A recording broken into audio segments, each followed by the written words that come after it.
Hi, and welcome to your new gradebook. If this is the first time you're logging into Infinite Campus, to get to your gradebook, you click on the waffle, then you click on Instruction, and then you would click on Gradebook. So the purpose of this tutorial is just to give you a brief overview of what Infinite Campus has to offer, and as far as using it as a gradebook. Up here at the top, you would select your term.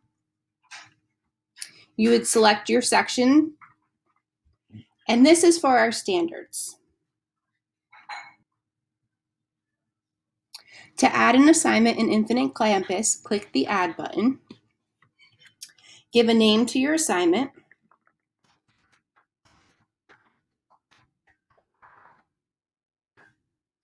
You can abbreviate with anything. I tend to use the date. This is the section that I'll be adding the assignment to. If I have more sections that I would like to add the same assignment to, I can click the Add Remove button. The sections that are available will show in this window. You click on them, and they will show up on the right-hand side. To change the date, click on the calendar. To change the due date, click on the calendar. The category that the district has provided for us is evidence, so you do not need to change anything there. The scoring type will be rubrics. And these are all of our standards. So this first assignment has the standard FS1. If I want to add more standards to this assignment, I simply click Add, click on the drop-down menu, and add the next assignment. If I want to add another standard, click Add again, click the drop-down menu, and add the other assignment. You can add as many different standards that you want. Then click Score. So now this particular assignment has 3 standards that need to be graded. To give the student a score, click on the box and type your values. If all of your students scored the same, you can type the score in, and then click Fill. If most of your students scored a 3, click Fill, but then if a couple scored higher than a 3, you can go in and change it that way as well.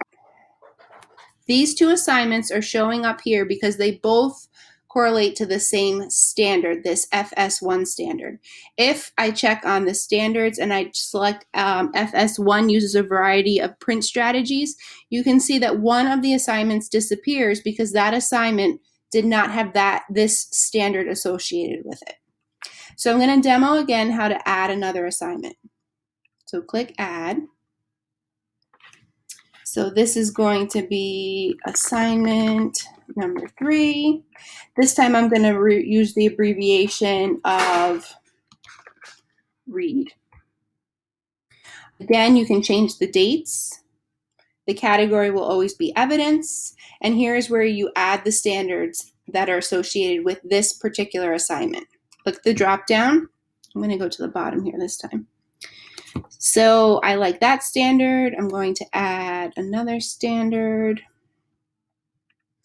I'm going to add another standard. And as you can see, the standards are grayed out once we assign them. And this time I'm going to add a 4th standard. Each standard is always going to be a scoring type of rubric. So now I can click Score. And I'll have to fill in scores for 4 of the standards. So I'm just going to do this quickly because I want to show you something else. So now all of the students have a grade. I'm going to hit Save and then close. So let's go back, and as we can see, because this task up here does not have the standard that I just created the assignment with, that is not showing up. Remember, I nicknamed it Read. So once I click on this one, my assignment that's being shown correlates to the standard that is up here that is a part of the assignment. So say I had a student that made up some work. I would click on Read this way, and I would click the Score button, and I can go in and change grades. Click Save again. Or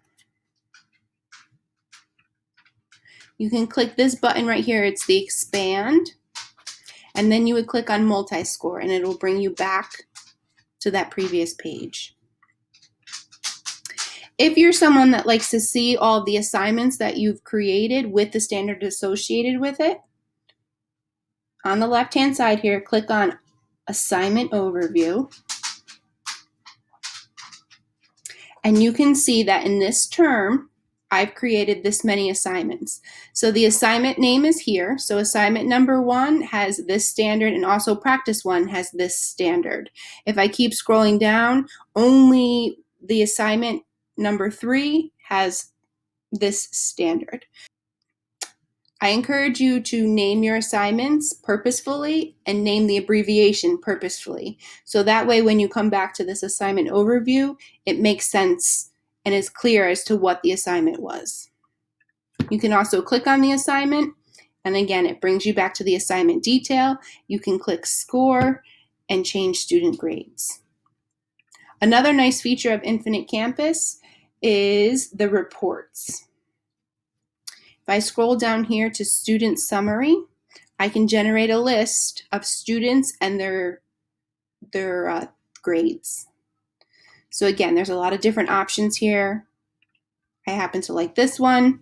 This one does a lot of the assignment detail, 1 student per page, so it can go home with the student. You can change the assignment date. You can do a parent guardian summary, signature and attendance summary. Over here changes the changes the term. So since I've only entered information into term 3, I'm going to make sure term 3 is selected, and I can generate the PDF. So as you can see here, it has the student name and all of the standards that they have been addressed in the class.